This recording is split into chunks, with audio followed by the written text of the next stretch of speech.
John Arlington, Virginia. But an incredible sense of community and social capital, and you were so well led by Jill. Maggie, thank you for putting this on too. I wanted to just say three things. One is, I'm glad to be part of a rally, but I want you to know that the feeling, the mood, the temperature of Capitol Hill is much quieter. There's nobody that got elected because they wanted to impeach the president. They came there to try to make this country stronger, to build more perfect union, to pass infrastructure bills and control drug prices, and do really good things. And so it's very sober.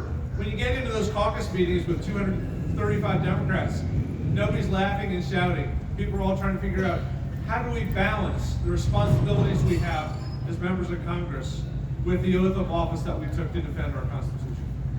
The second thing I want to say is we are not trying to impeach Donald Trump because he is the most uncouth person I've ever met. That he grabs people by their private parts, that he calls people third-rate politicians or nasty people, that his policies are what you would expect. Well, not really. He's destroyed the Bureau of Labor, the Bureau of Land Management, the U.S. Department of Agriculture, EPA. The State Department's got his lowest morale of all time. He hates federal employees, on and on and on. But those are things you could get from any Republican president. That's not why we're impeaching him. The reason we're going after him is because he's jeopardizing our national security by working with foreign governments to undermine our elections. It's a basic We're doing that because he's trying to undermine the integrity of our elections, which is the absolute core of our democracy. We're doing it because of the unacceptable, unprecedented abuse of power. I mean, you're neglecting every subpoena, telling people within the federal government they can't testify, basically just blowing off this entire thing. Even Richard Nixon, Bill Clinton, and other people that were subject to impeachment took it seriously and understood that they had a responsibility to work with the Congress to let the truth come out. And then, of course, there are the 10 instances of obstruction of justice that Special Prosecutor Mueller came up with. And he said he couldn't indict because there was a Department of Justice memo that said you can't indict a sitting president. He left it to Congress to indict through impeachment for those 10 instances of obstruction of justice.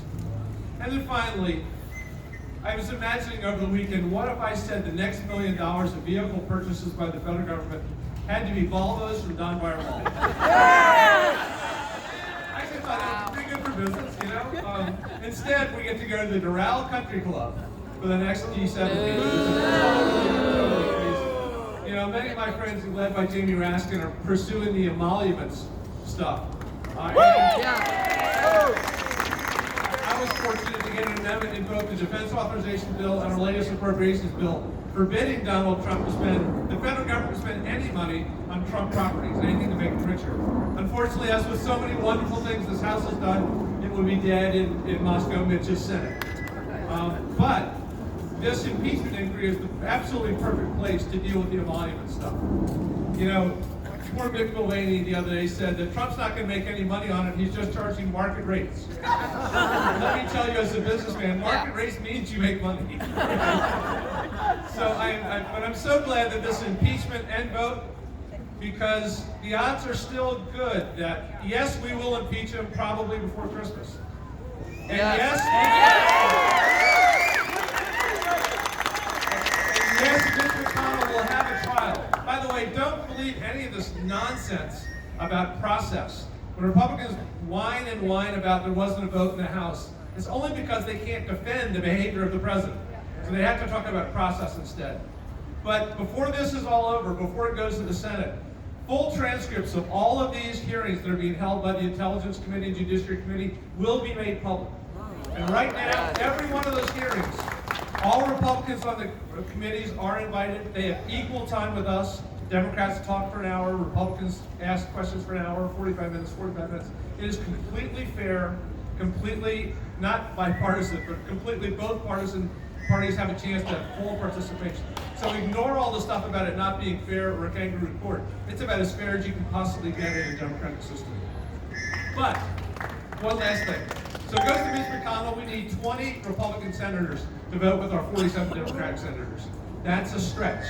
It may be 5 or 6 that are even leaning that way.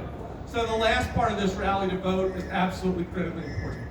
We need to come back and make sure that we win decisively in 17 days, and then make sure we elect a Democratic president in 2020.